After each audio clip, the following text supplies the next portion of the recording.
Alam kong nariyan ka. Buksan naman ang iyong bintana. Makikinig ka ba? Para sa'yo itong arana. No. Nagdadalawang isip kong itutuloy pa ba? Kahit na medyo may kaba, tuhod ko'y nanginginig pa.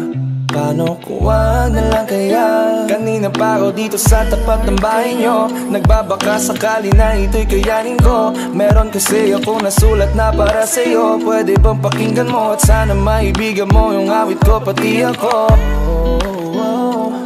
Hayaan mo akong iparamdam sa'yo ang pagmamahal ko, gamit ang hara ng sulat ko sa'yo. Alam kong nariyan ka. Buksan naman ang iyong bintana. Makikinig ka ba?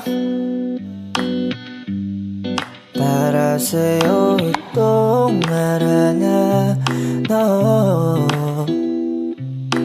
Napakaganda mong pagmasdan habang dumudungaw ka sa aking harapan. Sa isip ko bakit hindi kita mapalitan. Ako'y natulala, istan buo kong katawan. Di ko kaya na ibaling mga mata ko.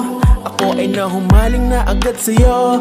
Feeling ko kasi tayo ay pinagtagpo. Nantadana na sadya talagang mapaglaro. Mundo ko'y biglang nagkakulay, nagkabuhay. Isang tingin mo lang ako'y hulog sa hukay. Tinamaan ako sa'yo kaya humandusay. Pakiramdam ko sa'yo na ako ng habang Alam buhay. kong nariyan ka. Buksan naman ang iyong bintana. Makikinig ka ba? Para sa'yo itong arana. No.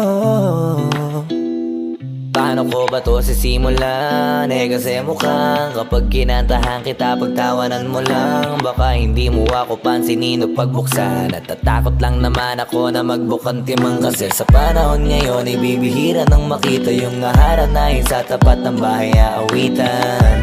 Pero ako'y iba, mali man ito sa mata nila. Mahalaga mapangiti kita, hanggang ako'y mahalin mo rin. At ang lahat ng bagay sabay natin lasapin. Kaso paano nga ba natin yung gagawin? Kung pintungan ng bahay nyo di ko kaya katukin.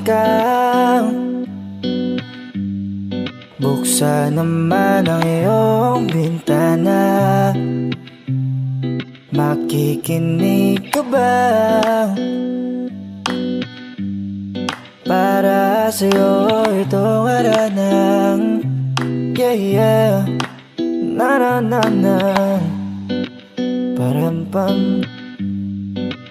Param pam param. Param pam. Param pam param.